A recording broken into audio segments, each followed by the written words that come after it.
stuff that's available to them. Okay, I think that's a good thing to, let's verify that and see what we're doing. Because I will say to you, the website is a little bit difficult to navigate. And if you're not really computer literate, it's a challenge. So that'd be good.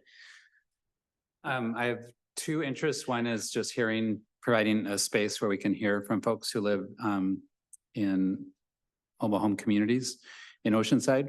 And then I think long-term, it would be useful for this committee to look at ways the city can support moving parks into resident control over time.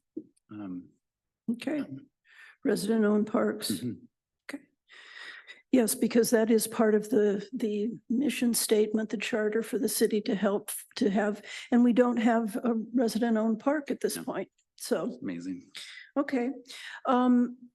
Well, as you guys know, I live in a park. I've actually lived in a park for 12 years, not all the time here. So I have several things that I think are important, the nuts and bolts of living in a park, as well as it is very important for me to feel that there is transparency in the city with all of the things that go on with 16B and the fund where we pay money into every year or every month into the fund. And also, I want to, at one time, Linda Walshaw, who is not here tonight, and the previous housing director were working on things that they'd like to see happen in mobile home parks on the inspection list. I'd like to get a copy of that and this committee be able to review it to see that, you know, maybe we can make some progress on what it is that's happening with inspections. And I want to know how Jackie Bickford is doing on the lot inspections in the city, and I want in each park, and review the fire department's commitment to go out and check fire suppression in the individual parks. So those are kind of my hot buttons right now, but and so I'd like to, I'm happy to stop there and ask if people would like to give us their views, and maybe we can hear some stuff and do a little discussion and keep and get a list together so that we have a chance to look at some things. We do have 2 public comments on this item. Penelope Russell, to be followed by Christy Hartig.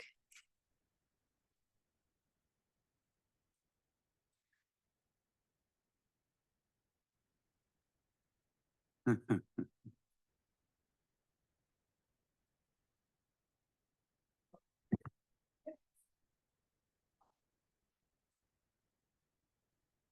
we get their mic working too?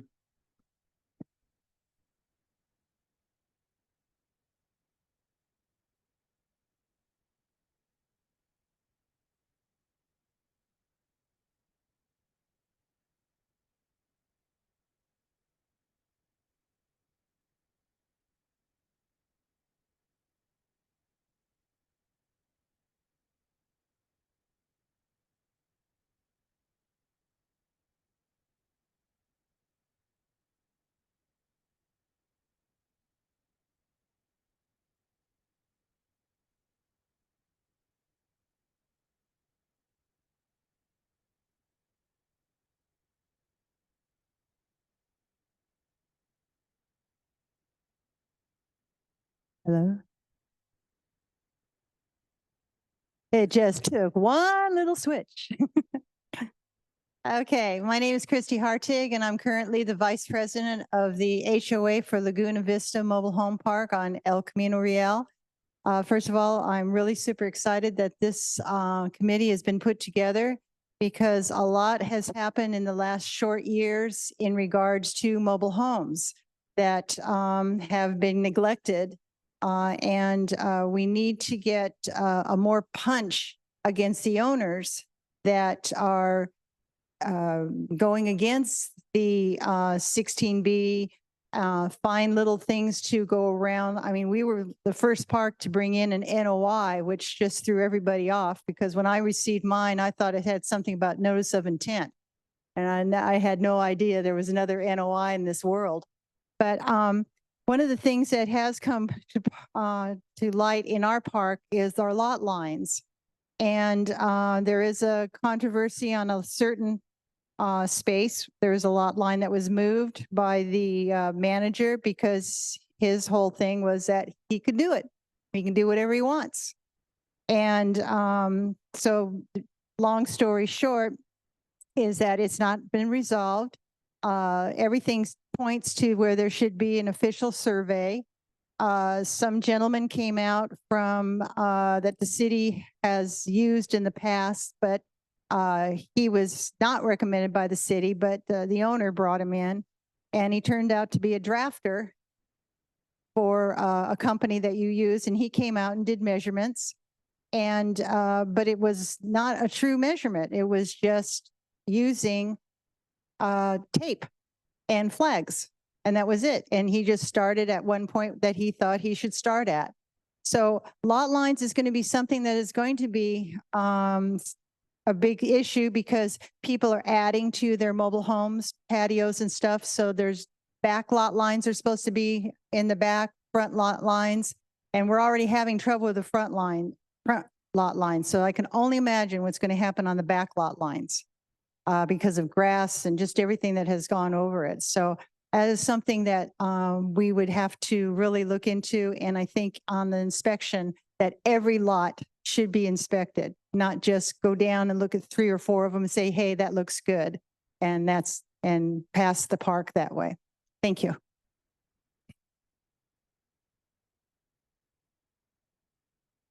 I'd like to ask you, has Laguna Vista had an official lot inspection by the city this year? When Jackie came out, she found in February, she found that there was problems on the lot lines, told the manager to fix them. He kind of just guessed at it, stuck things in where he thought they should be, came back out, she passed. And then after that, some lot lines were moved. And then from that point on, everything went crazy. But no, not a true surveyor, just a gentleman. This was part of the park inspection, not the lot inspection. Correct. Okay. Yeah, it is in there, but it doesn't tell you what lots she looked at. It just says lot lines. It says need to fix. But it doesn't say specifically which ones. And really, since the park is like 50 years old, I think, and most of these parks are older, that the inspector needs to look at each, take the time and look at each one because it is going to become an issue going down, when people are buying and coming and going out of the mobile home parks and they want to add on. And then you've got problems. And that's what Jackie says, well, we'll work with it as the problems arise. Well, if we just get it done at the beginning, then there won't be any more problems that could arise. Thank you, Christy. Thank you.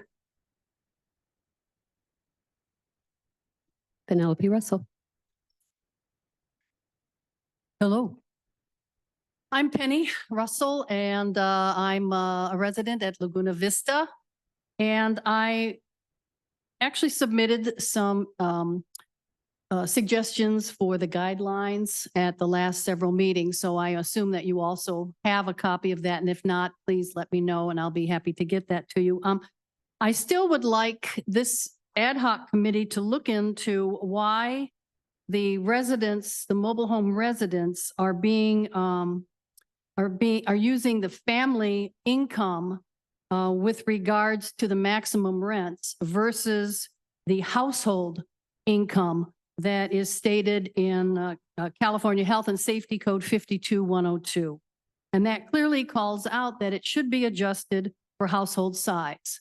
I'm not talking about new builds or apartments. I'm talking about in the mobile home community. This was happening in 2021 in our park, but moving forward, I would like to get clarification on that. Because even in the HCD document, it states area median family income is typically higher than area median household income because family households tend to have more people in their prime earning years as contrasted with members who have lesser incomes because they're either very young or they're elderly. And of course, we're a senior park as well as other parks in Oceanside. So I would like a little delving into that whole area. And I'm happy to help any way I can, but it to me is very important moving forward that we get clarification on that, that specific issue. And even in Laguna Vista, regulatory agreement actually states that one person occupies a single wide mobile home and two persons will occupy a multi-sectional mobile home. And those figures in the AMI that we use for family are considerably higher than a one or two person home, which typically in the senior parks are one or two people, not family. So that's the main issue I would like to bring forward tonight. Thank you. Penny? Penny? So I remember you shared this couple housing commissions ago. So are you saying, which one are you saying is being used to set rents? What's being used is what they call the area median family income, typically four. Family of four. It's not an area median family income of one or two, depending on how many people. Right. It's based on a family of four is the figure that's always used when calculating maximum rents. The other night, Leilani alluded to the fact that because there was some kind of a regulatory agreement that at one point the city had owned Laguna Vista, they went back to a certain chart to actually pull this. But the statistics was for families and it wasn't for one or two people. And I can say that since this is probably the first NOI that there's been in 25 years or 50, more, yeah. the city was not, they just didn't have a handle on the way that this should go. But unfortunately, that being said, what happens is the people who live in Laguna Vista now will live with the financial burden that has occurred from that. And also, since there was they got approved on they passed on their inspection, and then because this lot line issue came up, and then the inspection approval was taken away, and the owner of the park started fighting with them.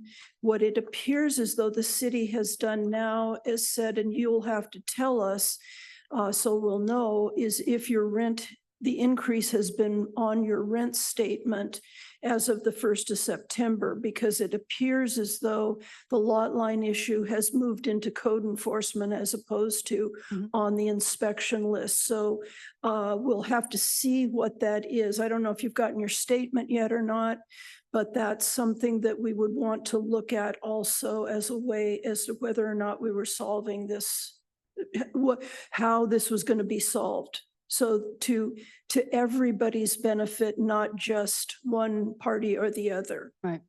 And one thing I would just add is that if you do look into your California Health and Safety Code, the 52102, you will see that it does state that the mobile home parks should be adjusted for household size.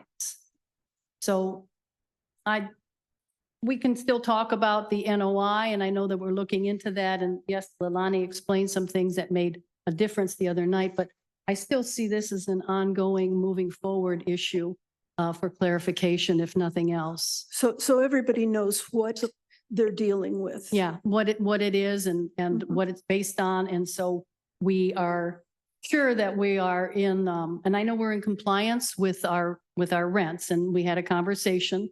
We don't really know if we are with people that have mortgages because the park is not asking that, but we're not privy to that information, so it could have been given to the city. But the form we filled out doesn't have that on, and it's a different form than what's actually in the Laguna Vista agreement, just so you know. Thank you. Did you get your question? Okay. Do you have any question? And it seems as though Eddie has joined us. Yay. Yay. My apologies. everyone, Welcome. For being late, but I got caught on the 5 trying to get back from San Diego. Wasn't nice. We waited. Appreciate that. Thank you. Sorry, did- it won't happen again. It has come on to the rental. You got it on your statement. Okay.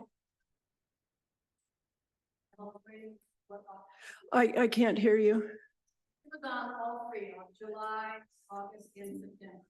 Okay. So we just don't know where we're at with that whole process. Yes, because you weren't supposed to have to pay it for the July and August. Yeah, okay. All right. Now, I know formally only two papers were filled out, but is there anybody else that would like to say anything? And bring any issues up that they would like us to address or problems that you're having that you think that this committee could address or talk about?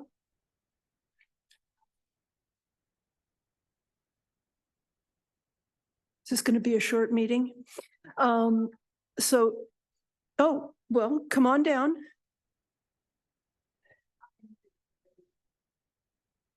Come to the mic, yeah. I'm new. My name is Sharon Harden and I also live. and Okay, I am very to the new. mic. I'm very new, living in a mobile home park. And I'm confused by, we pay a certain amount of in our rent to this committee, perhaps? No, Some committee, some rent control thing. And I've read the book where it says that the mobile home management is supposed to take care of the lawns. It's like in the inspection as well, if things are being taken care of properly. And it certainly hasn't been, that's for sure. There's no doubt about that. In front of my particular house, I have requested many, many times that they just pull all this slime out of the ponds and pile it up all over the edges of the lake. And they're not ever going to clean that up, I don't think. I was trying to clean it up myself, and they decided that no, they should restrict me from going across this little walkway thing that has always been used as a walkway, but now it can't be used as a walkway because it's not safe in a 55 community. However, the management and everybody else uses it all the time. So that's confusing to me of why management can just make these arbitrary rules like you can't have this anymore. Okay, but there's nothing we can do about it. There's no way that we can protest or do anything because our manager tells us all the time, you guys got me fired and I don't care about, in fact, he uses many, many cuss words. He yells at us. He screams at us. He has been fired 3 months ago, but he's still working there. And no one can do anything about it. He just keeps yelling and screaming and cussing at people. I can do anything I want to. You can't do anything to me because I've been fired. We have absolutely no recourse to get anything done. I need to make improvements to my back steps because they're falling apart, termite damage, but they won't approve the whatever they have to approve to say it's okay for me to get back steps because they're not the management anymore.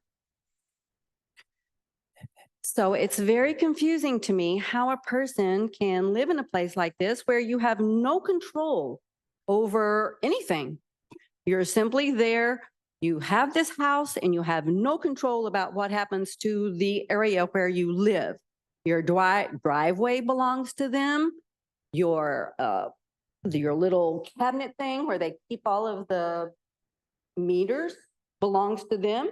Don't touch it, don't fix it, it belongs to them. If your driveway floods and the water comes underneath your house and floods your house, too bad, we're not going to fix it, even though they're supposed to fix it. You're not supposed to have water under your home, but they will not fix it. So Sharon, before you leave, have you filled out an MRLPP complaint and sent it in? That's the first thing. That is filling out a complaint through HCD, the Housing and Community Development. And if you have any problems with the computer, you can call them. They will take the complaint over the phone. I can And- use. I have it right now. It's this. Okay, here's the deal. Penny Hmm. knows all about this. She can help you because I don't know what the answer about the management is right at this moment. You guys have been suffering under somebody who is abusive. Mhm. And we do know that or at least I know from my park that since we don't own the property that we stand on, unless the guy comes into your house, you can't make a formalized complete police report. So that becomes an issue. Because it has to be the park who's filing it and they're not going to he's not going to file a police report against himself, unfortunately. Now, have you reported this to Jackie also? I think there needs to be everybody that's having a problem. There needs to be complaints filed through code enforcement with Jackie Bickford. No, I have, Okay, I certainly will. I'm looking for an app. Yeah. And And- so I will try. yeah, and get with Penny or Christy or one of the people over there and they can help you. And I can assure you that we are all volunteers here and nobody's getting paid. What you're paying, the $10 that's on your rent statement is your part. Everybody gets charged that every month. It is the registration fee and most parks, they pay half, you pay half. But it goes into the 16B fund for the city of Oceanside is the LEA, which is the local enforcement authority, and things get charged to that fund to be able to administer to the mobile home parks in this city. So it is very confusing when you're new. I'm glad you're coming to meetings. We're going to have a manufactured fair practices meeting. I'm hopeful in the beginning of next month. So please come to that and educate yourself because you're living in a place that acts a little different than most residents. So, okay. Yeah, somebody, Christy.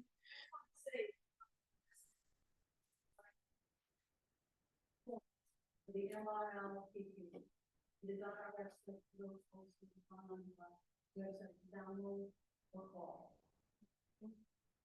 Okay, Christy Hartig, Laguna Vista. It was pointed out to Jackie, and I understand that a lot of the parks are starting to get bully managers in. And this gentleman has been with us since June of last year. And there was a point where we have people who have dementia, cognitive impairment, and he was very abusive to my husband who has that, and to where it put him into this weird fuzzy thing I've never seen my husband go through. And I did call the police and they did come out and they take an incident report. But that's Good. all they can do. Yeah, okay. Just an incident report. But one thing that has happened, and we ended up catching it about a year and a half ago, is that the owner started charging people that were coming into the park a separate $500 fee. And we never heard about it because we weren't buying, anything. And then finally somebody said, "What's this $500?" And we ended up finding a letter stating that you were going to be paying this $500 fee. Well, when we caught him on it, at the time, the HOA president sent him a letter and said, "Hey, under, I can't remember, 798 something, that this is an uncollectible fund that you should be charging these people." And if you are collecting it, you need to refund it back within their first month's rent. And there's about 25 people I have a list of that this happened. And he said, all he ended up doing was stop charging the $500, but he never reimbursed back the $500. And I did put in a complaint recently to the manufacturers, our MRLPP. Uh-huh. And they did call me yesterday morning and just solidified what I had sent. And they said they'd get back to me. So I think it takes about 10 days for them to respond. But it's a slow motion and stuff. But like I said, that is something that should be looked at as these managers that these owners are hiring and bringing them in, because they're truly not qualified to, one, work with elderly people on a lot of them, because they're showing absolutely no respect. It's kind of hard when you're 80 years old and you've got this 6'4", 300-pound guy screaming at you and using the F word on you. Yeah. So, I mean, I don't know where we can go with that, but that is something that, that could be looked into, is that these guys need to have training. The HCD has, we passed, I can't remember what AB number it was, but there is management certification training on the books now. It is only 6 units, but they have until the end of the year to send every manager, and then they have to post the certification as of the 1st of January. So please be aware that that is, and if that is required now. And if you are not seeing that posted, then I would file a complaint on that also, because that means they're not in compliance on that.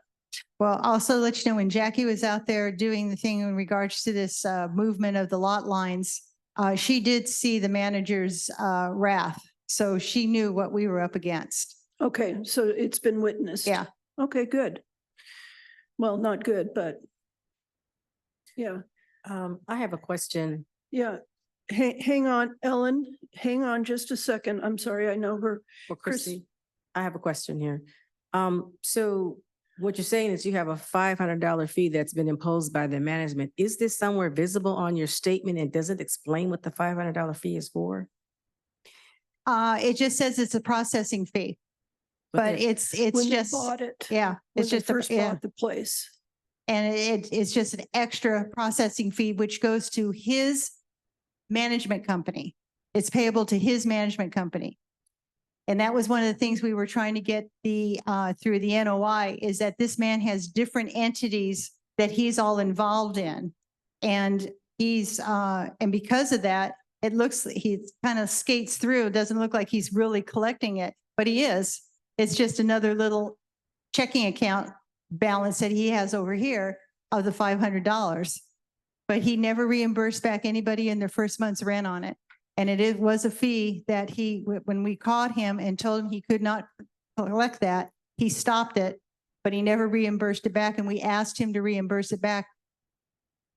Now, And this is the owner. this is the owner.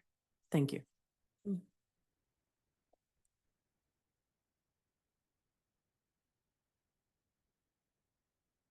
Hi, everybody. My name is Ellen Bruce, and I live at Rancho San Luis Rey. And I have a question that I asked Shelley earlier, and I haven't really gotten, I mean, it's just confusing to me. When I moved into the Rancho San Luis Rey, I was given a contract, and it stated simply the things that they expected from the people moving in there to do in order to make it cohesive for everybody. How do you know that these rules are being followed? Because as far as I can see, living in the park that I'm living in right now, they are not followed at all. Any of them, any of the rules. And other people are suffering, and everybody's getting mad at everybody. How do they go about checking to make sure that our rules are being, and our guidelines are being followed by management? Well, I do know in our park, they do have a complaint form. I know you have filled out many. Several, and they Yes. ignore them. Yes. And we haven't figured out a way to get around that, but I know that we have gotten an advocacy meeting scheduled and trying to move forward on that. That's the landscape of mobile home living has changed. The people who live in it know this. When mobile home parks first started, they were family owned. And they were considered an asset. People took care of the maintenance, they took care of things. And now the second or first generation has retired, second generation has sold out to investor parks. Some parks are better than others, and so we're dealing with multimillionaires who own many parks. We're a line item on a balance sheet. And this has come at a time when the MRL is a civil law.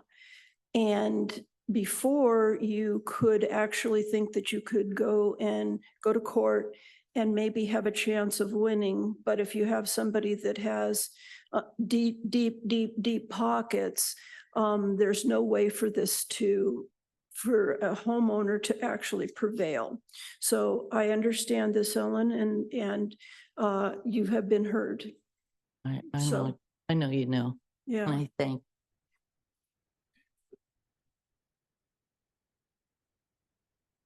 Okay, well, Sandy's next, and then I think Commissioner Dominguez would like to speak. Sandy Beal, Rancho San Luis Rey Mobile Home Park. I'm the homeowners president there. I'm so happy that this board, this committee is a long time coming. It's awesome. We need you. We need you. You listen to, we need people, we need someone to listen to us, and we need someone to help us with our problems, because as people have said, our parks are owned by millionaires and they don't care. We used to have parks that were owned by families, and the families did care about us, but not anymore. Anyway, the two comments I have are Jackie Bickford is, I believe, the dedicated person and that's supposed to be taking care of from code enforcement, that's supposed to be taking care of the mobile home parks. And I'd like to find out if that's actually true, if she's really only working with the mobile home parks, because there's a lot that has to be done.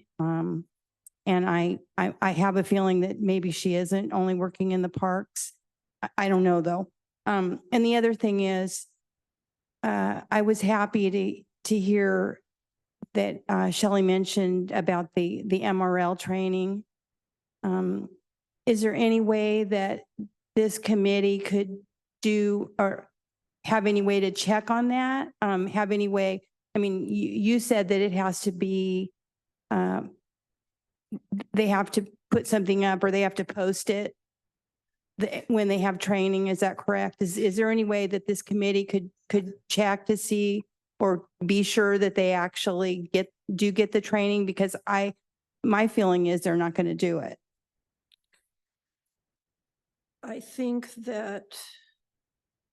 that's a good suggestion. They have until the end of the year to complete the training and be certified. So I think that we would have to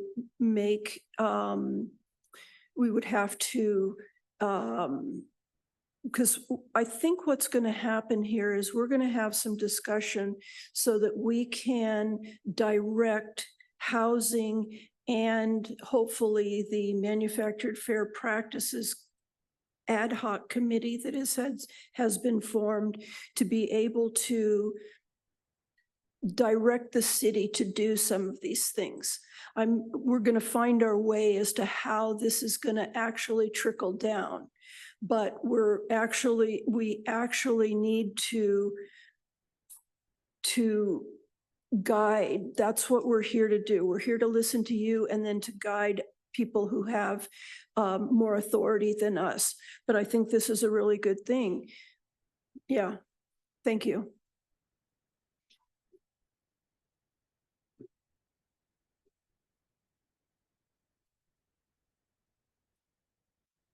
Hi, my name is Daniel Dominguez, and I'm a commissioner on the Manufactured Homes Fair Practices Commission.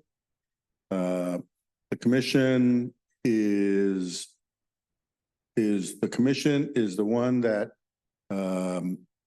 is in charge of implementing the rent control ordinance, which is 16B. And I'm here just as a observer because I'm always interested in what the residents of the manufactured home parks have to say, because it helps me be a better commissioner. I will say that the commission, the Fair Practices Commission, is we're all concerned about what goes on in the manufactured homes or the manufactured parks or manufactured home parks, because we've said it, and I've said it at the commission, is that the home parks are one of the largest concentration of affordable housing in the city of Oceanside. There's 17 parks that are part of the rent control for 16B. And we're always interested. I participated in the NOI for Laguna Vista, and there were a few things that I did not agree with. I think there were some instances I voted against it, but the commission saw fit to go ahead and pass the increases. I was concerned about the $500 fee that they were charging for processing, because the MRL is specific about what you can charge and not charge. And when I say the MRL is the mobile home residency law, any resident of a mobile home park can get one of these for free if you're a resident. I highly recommend that all of you get a copy and familiarize yourself. The next is 16B, which is the rent control ordinance. I also highly recommend that residents familiarize themselves with it.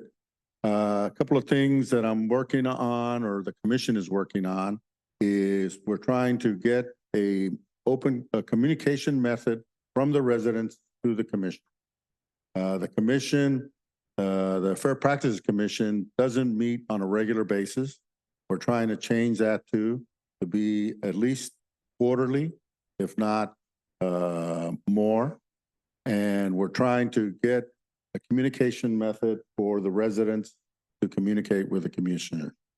And the last thing I want to say is the commission is quasi-judicial. It's a unique commission with respect to commissions. It's quasi-judicial, means that it's like a judge. They make a decision and that's final.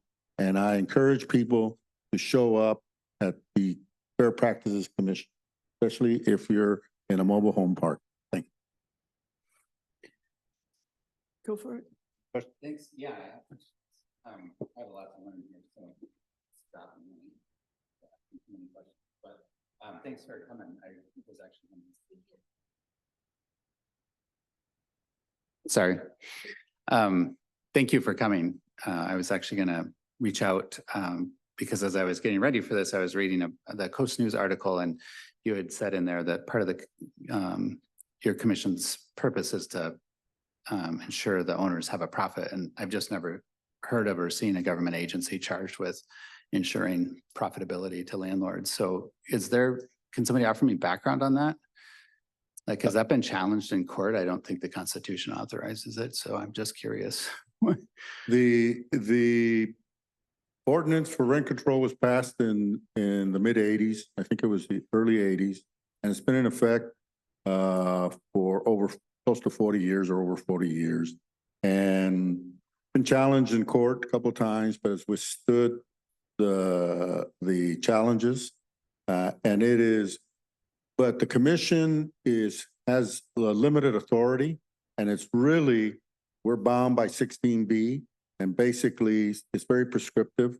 If for a annual rent increase, if they pass an inspection, which is Title 25 inspection, they've met some other requirements like registering and I forget some other administrative requirement, then the commission grants a rent increase of 75% of whatever the CPI is, right?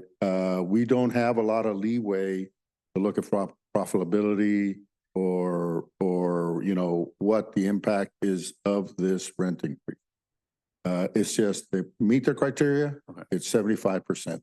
An NOI is different. Then there's more information and the commission has some leeway that too is also pretty prescribed in the ordinance. And for me as a commissioner, I am not deaf to, you know, the issues. I know who, the people that live in the commission or live in the parks are seniors, retired people, people that are on the lower economic run or lower rungs of the economic ladder, right? And so, but unfortunately, or whatever the case is, that the park owners also have the right to, this is America, they have a right to make a profit. So, No. You have the right to seek to make a profit. yes, well, the way. the America doesn't ordinance was guarantee you written- a profit.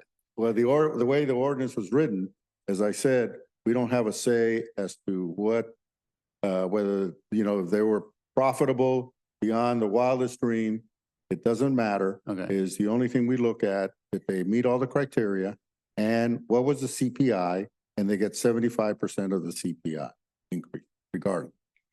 So I have questions on both sides. So if they meet all the criteria, which includes inspections and things, but it sounds like those are somewhat controversial, does that get played out in front of you or does it get played out with staff and then you guys get a report? It is, it's kind of like both, is that they have to pass this inspection. And so we get told whether the inspection passed or not, and then we authorize the increase or not, right? And it's usually not until the inspection passes. But once it's in the inspection phase, then it's more code enforcement, right? Okay. Because code enforcement is the one that's doing the inspection, the Title 25, which is lot lines. I forget, there's about, I want to say 10, but don't quote me on that. My memory is a little fuzzy. But they have to pass that inspection. The controversy happens because per the MRL and 16B, the park owners have to give a notice. It's 90 days. And so normally the commission, the Fair Practice Commission, has their hearings in late March, early April, and then 90 days, which is July 1st, because this date is specified in 16B, is when the rent increases happen, right? And sometimes they don't pass the inspection when it happened, when we have our commission hearing in April. And then there's the, what they've done in the past is the increase is contingent on them passing the inspection. And it's up to code enforcement to make sure they pass the inspection. I personally have problems with it. We're looking at, so we don't run into what happened in Laguna Vista where initially they passed, then they came back and didn't pass, but then they were still getting charged for the rent increase. I think that's wrong and something needs to be done to correct that. I had a lot of discussion at the Fair Practices Commission the last time about, you know, if they have not been approved the increase, why they're still billing the people for the increase. So Yeah. that's something that the commission, that's something the commission, Fair Practice Commission has to deal, will come to terms with as to how we do that. So it's not in 16B, it's not written what to do if later on an owner violates the terms by which they were granted an increase. Yes, if for some reason they fall out of compliance afterwards, that's a code enforcement issue. Their rent increase happened. There was a classic problem, Rancho San Luis Rey. That went on and on and on because they did not pass I think it was the fire safety inspection. They had valves that were not functional. And that went on for quite some time. It predates me on the commission. There was controversy. I don't remember, maybe Commissioner Parker can remember whether they implemented the increase, even though the fire valves were not in compliance. I don't recollect. Yes, we got an increase on our rent statement and we put out in the park, don't pay it. And write on your check, no rent increase and pay your rent because. But the commission didn't have the mechanism to go back and unauthorize the increase. Well, we didn't pass, but the owner went ahead and did it anyway.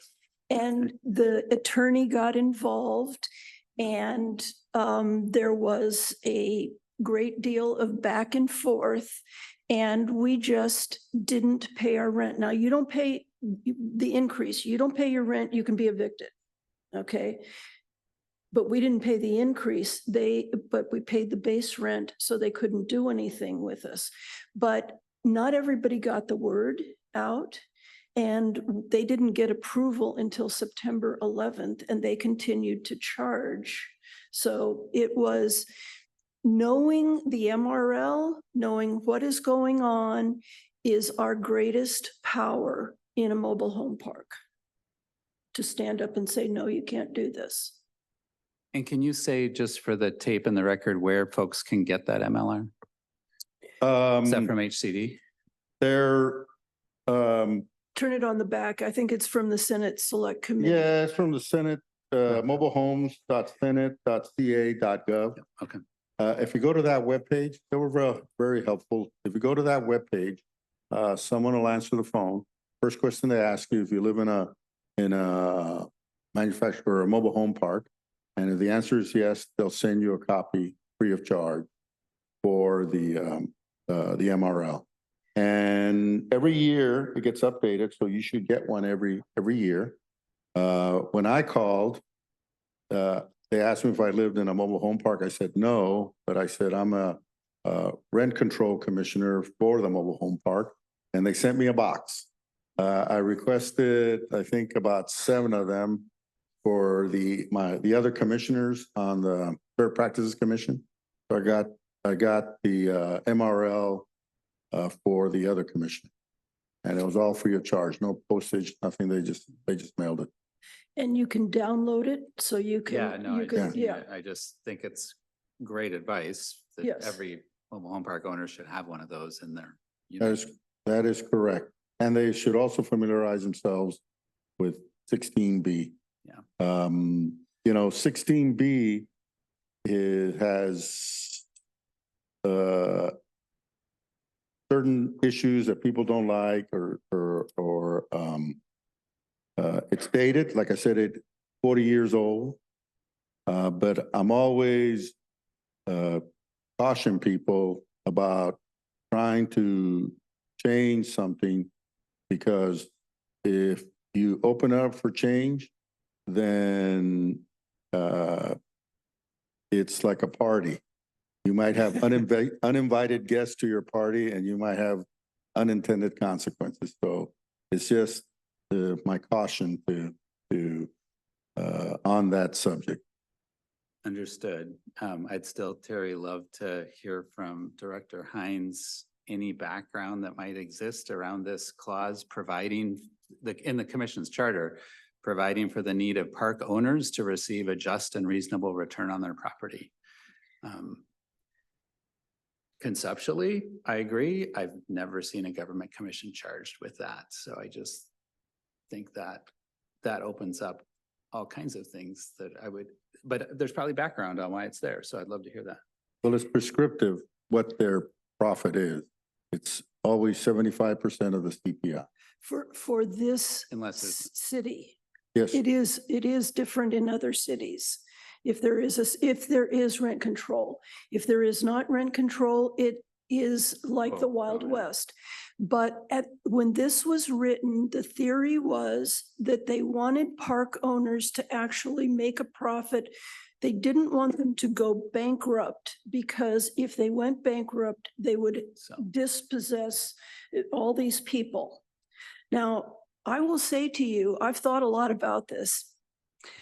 Personally, I'd like to see some of them go bankrupt, because we could buy them on bankruptcy court. I would pray that that would happen, because so the theory, HCD is a government agency. They kind of structured the way that most 16B clauses are written, but the cities have put into it also. But I think that in a time of family parks, that clause was probably a good thing. We know now from living in parks, it isn't like an HOA where you have an operating account and a reserve account so that you can take your reserve account when you need to do plumbing that is 50 years old and is falling apart. And they just put the money in their pocket and spend as they choose, but not on the park. So all of our parks are aging. All of our parks are experiencing problems. The parks live at whatever date they were built is what the code has to be. So if we were Right. built in the 70s, our lighting is at the 70s. We have no ADA bathrooms and all that kind of stuff because it's a private industry. And therein lies the problem. So, but I actually agree with Daniel to some degree on 16B. I really think that the Manufactured Fair Practices Commission should be the one to really take a look at this.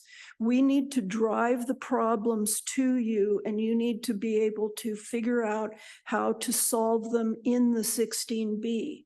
I really want to see that inspection list opened up and really thoroughly gone over. Now, whether that's you and us together and housing or however it's done, the inspection list is very minimal. And although it says things on it, there is very little parameters in which to judge the criteria of it. And I do know that at one point, if you are a city that takes on the LEA responsibilities, there was originally training for the city to be able to know what their responsibilities were and how to manage the LEA portion of having rent control. And since this happened in 86, I think it was, those people are gone. And there hasn't been adequate training, as far as I can tell, through HCD as to what the parameters and what should be looked at and how this should be handled. And HCD does have a basic inspection list, but I actually think that we could do better. And I would tend to agree. And I just ask for some patience, because the first steps we're taking is accessibility to the public, the Right. ability for the public to communicate with the commissioners.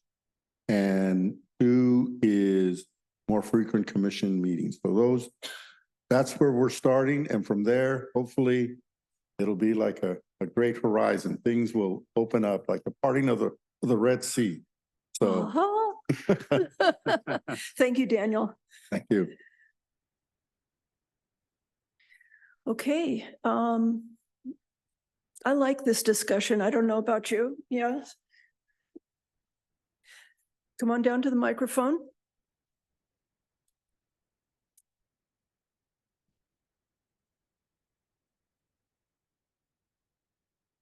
Good evening. I'm Jenny Villa and I live in Laguna Vista. and I had no intention of talking tonight, but one of the things that I noticed that when our park was working better, there was always an intermediary between the management and the owner. We used to have a Mr. Garcia who would, I think he was probably the one who made some of the decisions, and then the managers were the ones that carried things out. And I don't think that we have that situation now, and I think that's part of the problem. But as you mentioned before, most of these park owners own several different parks. And I find it incredible that they don't, at this point in time, that we do not have any kind of a person in that position who could make those business decisions and recognize, who are credible companies and looking in, giving us some oversight to and providing some additional training to managers at the same time. And so as you go forward, I was thinking maybe that is something that you could keep in mind, that there could be some kind of maybe they should have some responsibility to have someone who oversees the supervision of the managers, because like I've heard from San Luis Rey people, their managers can do anything they want. And we have managers like that at the same time. And that never happened when we had that other individual who acted as really probably the decision maker pretty much. So that's the only thing I wanted to say. Thank you. Thank you, Jenny.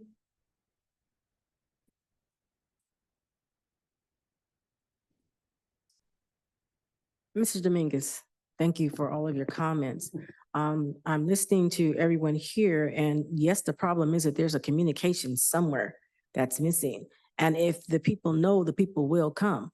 So it seems as though, yes, it does need to start in those offices to say, monthly something.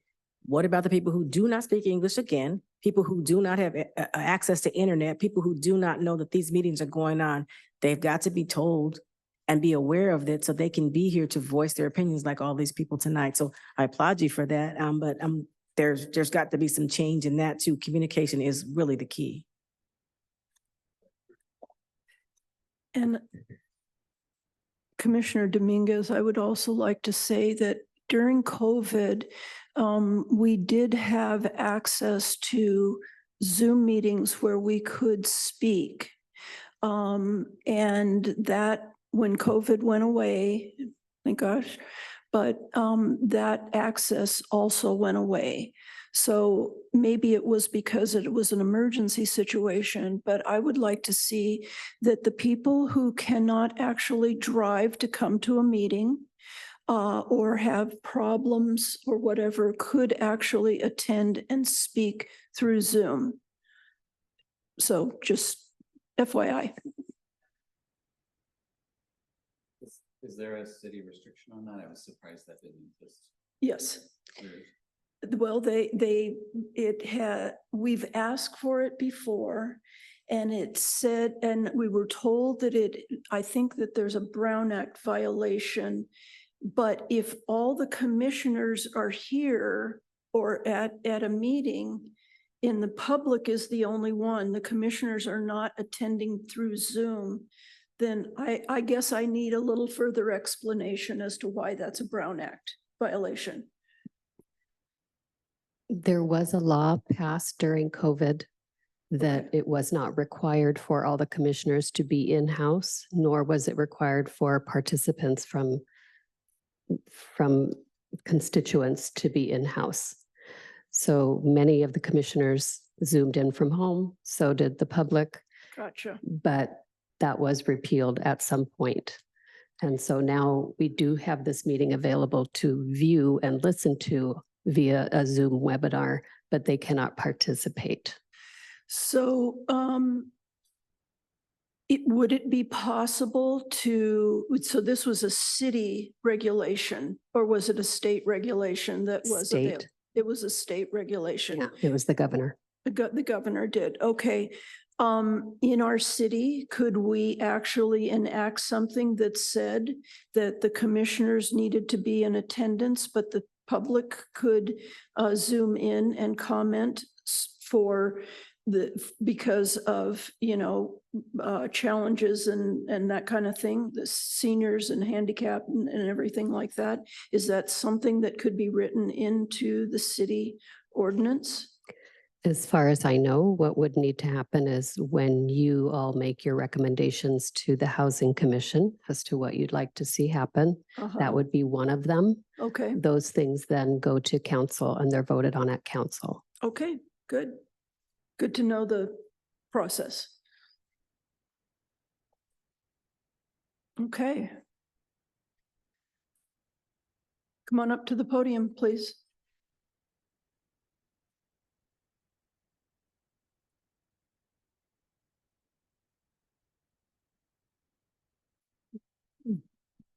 Good evening, everyone. My name is Sheila Sanchez. I live at Terrace Gardens Mobile Home Park. And while you're talking about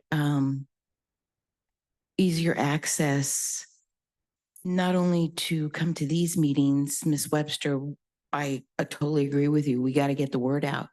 But also, it's been very difficult with the Housing Commission meetings, if I'm getting the title right, because it's on a Thursday. And we compete with the Sunset Market to try to get here. And I remember at one point, there was some things going on about just under 5 years ago when our park was bought out. And I wanted so bad to come here and talk, but I was in a cast. And I drove and drove and drove. And the closest thing I could find was 4 blocks away. And there was no way I could walk to get here. So to back you up and co-sign about the Zoom, that would be helpful if we're forced to continue to compete with Thursday night meetings with this group or the Fair Housing group, because it's impossible sometimes to just even find parking. So I'm just validating and co-signing with you that if we're going to be forced to compete on Thursday nights to try to find parking here, that's another reason why Zoom would be so great. Yeah. So let me just give you a little hint. We came at about 10 after 5 tonight because we drove and I filled my car because the work day ends for the people in the city at about 5 o'clock. Everybody's filing out and they're getting in their cars and they're going. So it pays to get here a little bit early because then you can usually find a parking space in the structure. Just what we do. It does make for a longer meeting night, but it is possible to do that. So just FYI. And we put it out in our park and carpool together so that with the price of gas, even just short trips are expensive. So anybody else? Okay. Well, I want to thank everybody for coming. I think that we need to talk amongst ourselves and to decide how we're going to, what we're going to present and how, now that we've heard you, and how we're going to present what we're going to present to the Housing Commission. And so I think that I'm going to ask Terry to give me a little bit of help here since this is my first time chairing. What did you want to set the agenda for the next meeting? Do you want to meet privately? And so our next regularly scheduled public meeting is Thursday, October 26th. That's the 4th Thursday of each month. But because this is an ad hoc committee, you are free to meet amongst yourselves and bring other things to that agenda if you like. You don't necessarily have to set agenda items tonight, but that is the next thing on the agenda, and then we would adjourn. I'm just curious. So how was this information sent out so that the people that are here that are speaking tonight, was that via email, or was it in the city somewhere listed that this was happening tonight that they could come? Yes, that's, we have all kinds of really fun things to send out to people. Oh. And we're responsible when it's a public meeting like this one. Mhm. We're responsible to send it out per the Brown Act 72 hours in advance, and we barely made it on Monday. as you all know, because we were talking about it at the last minute, but we didn't want to wait another month for a public meeting. So that's why everything happened so suddenly, but you can see quite a few people got the word because it went through the housing commissions and they have the biggest public audience signed up for our emails. So And- that's and why also- we got so many people here tonight. And also, we have access in the parks to OMHA, the Oceanside Mobile Home Alliance, and they have an email directory. And I asked the president to send it out to all of the mobile home parks, and I will every meeting post that also.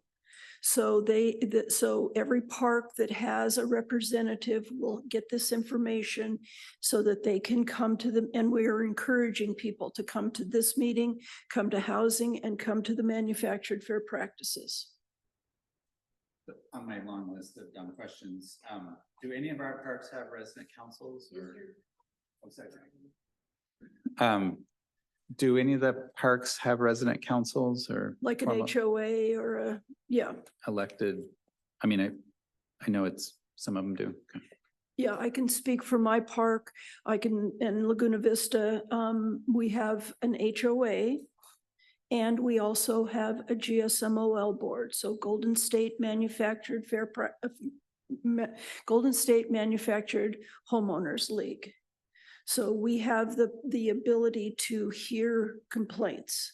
That's what fuels us in our park for advocacy. But not all parks have that. I don't know if all parks have it or not. Okay. Ms. Hines, you have a list of all mobile home parks, I presume, and their locations. I'm Miss Winters, but yes, we do. I'm sorry. It's okay. Yeah. It's all right. It's fine. Dual duty. I'm filling in. We do get registration paperwork from each of the parks. It's part of what they're required to do per 16B. And so I do have registration paperwork. Unfortunately, not every single thing on there. I mean, we have to kind of take their word for it as to Our whether Commissioner mentioned that there were 17 parks in Oceanside. there are 17 parks. And And I would like to visit them. I have registration paperwork for each park, but some parks list an HOA president, for instance, as a resident representative. So therefore I know they have an HOA. Other parks say NA when it comes to a park representative. And other parks put their management person as their park representative, which it's, as you know, from public comment, that's not always a Good great way to thing. do things. So we do listen to other people. We have another list from Linda Walshaw who states who she believes is the park representative for each of the parks and things like that. But some truly don't have a park rep. Okay. So I see a hand. Is it quick, Penny?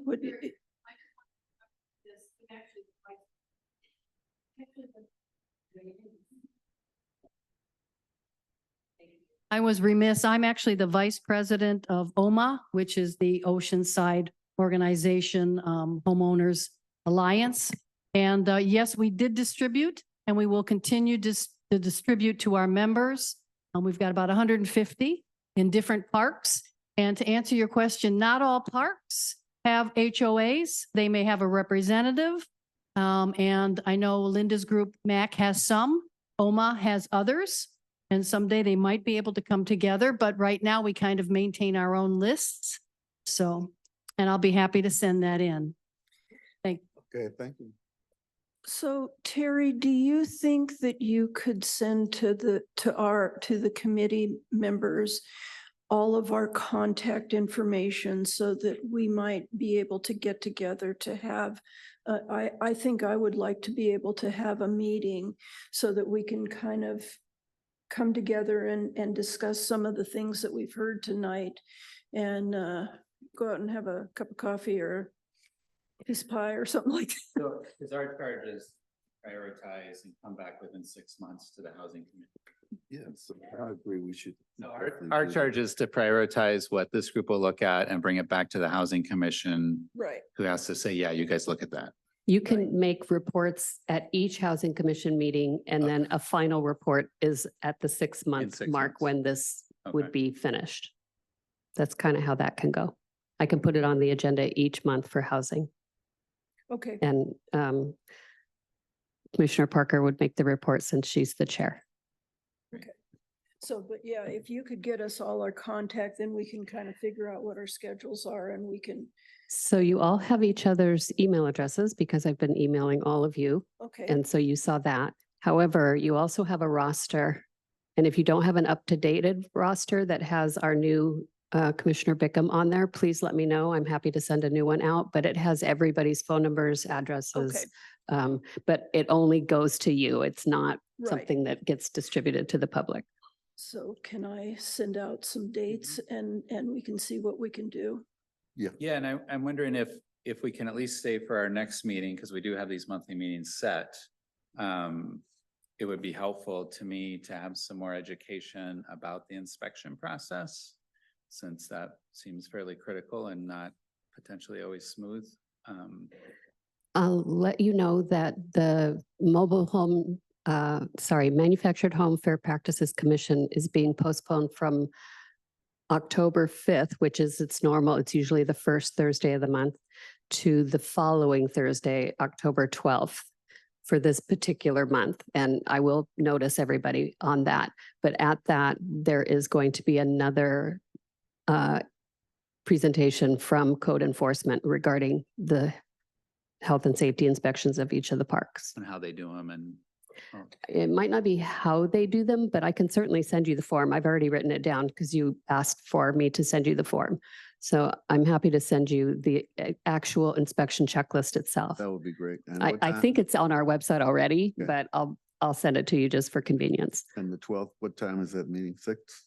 Yes, they Okay. meet at 6 o'clock. So 6 o'clock on Here. Thursday, October 12th, Okay. here. Thank you. Yes. And we'll see Daniel Sit again. down. Yeah, sit down and listen.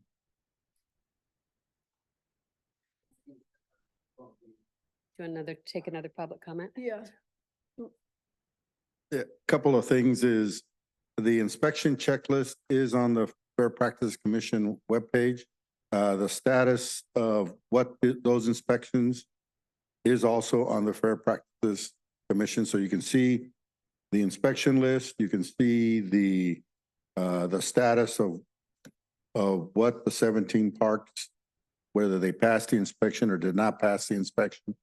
And then finally, just a minor correction, there are 18 mobile or manufactured home parks in Oceanside, but one of them, Pilgrim Creek over by Arrowwood, is a resident owned, so it does not fall under the jurisdiction of the commission. Okay. Thank you for that clarification. That I think I will say good night to everybody. Got you. Appreciate it. Yeah, there's Thank lots you of for good coming. desserts still for sale. Yeah. Christy? I just wanted to say that I talked to Jackie Bickford a lot. The last time that I spoke to her, I think the inspection is being looked at regarding the lot lines because the inspection says it's health and safety. And the lot lines kind of don't fit into, if your faucet is leaking in the kitchen or something of that nature. So she was talking about maybe that somebody else might be taking over the lot lines, but she wasn't sure. So that is something that maybe the inspection report itself needs to be really looked at. Is it just truly health and safety, or are we looking at the park itself? Oh, That's thank you. helpful. Thank you. Yeah, I'd like to see that inspection checklist. Yeah, it's supposed to be for the common areas of the park. Okay. And you think lot lines, since the park owner owns the property, would be that. All right. I got a lot to learn. I'm Yeah, trying right. to get started Thank you for rapidly. coming. It takes a lot. This is actually a really, it's very. Yep, turn your mic. sorry, it's a very regulated way of life. And it kind of falls in two courts. People have made an investment in Oceanside because we own our mobile homes, but they are on leased land and it is, so we straddle and it makes it a little difficult. Understood. And I applaud you for wanting to go to the parks. I think Daniel has visited most of them because it's an eye-opening experience. Okay. So, okay. So just to let everybody know, I'm going to email the rest of the committee. We'll set up and we'll talk amongst ourselves so that we can bring some things in. Do we want to set any kind of an agenda for the next one, or can we just, in the next couple of weeks, Can we do I that? would, send it to Terry? yeah, I would recommend we meet as you suggest. And then send Terry. And then send you, okay. So, Please, Needs please to make it be like at, a week in advance. at though, least a at week in least, right, advance. okay, Yeah. all right. Because other pieces need to happen. Understood. If Yeah. there's But yeah, I staff would definitely reports that need to go recommend with we the set agenda up- items and things like that, those all have to be written and Agenda. submitted at the same time. Week or two, Yeah, so that week, if 10 there's any days. staff Yeah, work yeah. that has time to get done. That's right.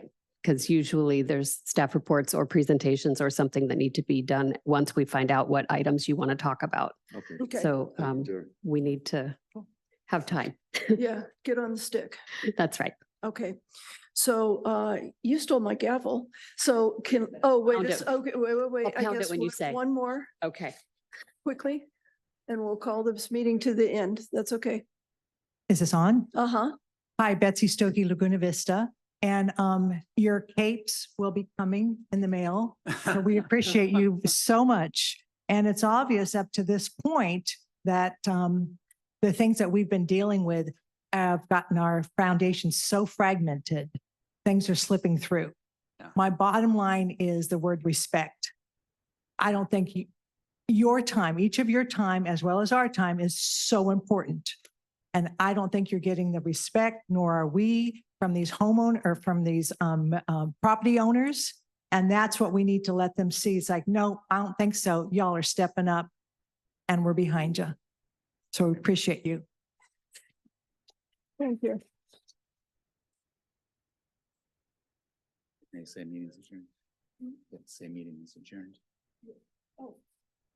Well, the meeting is adjourned then. Thank you.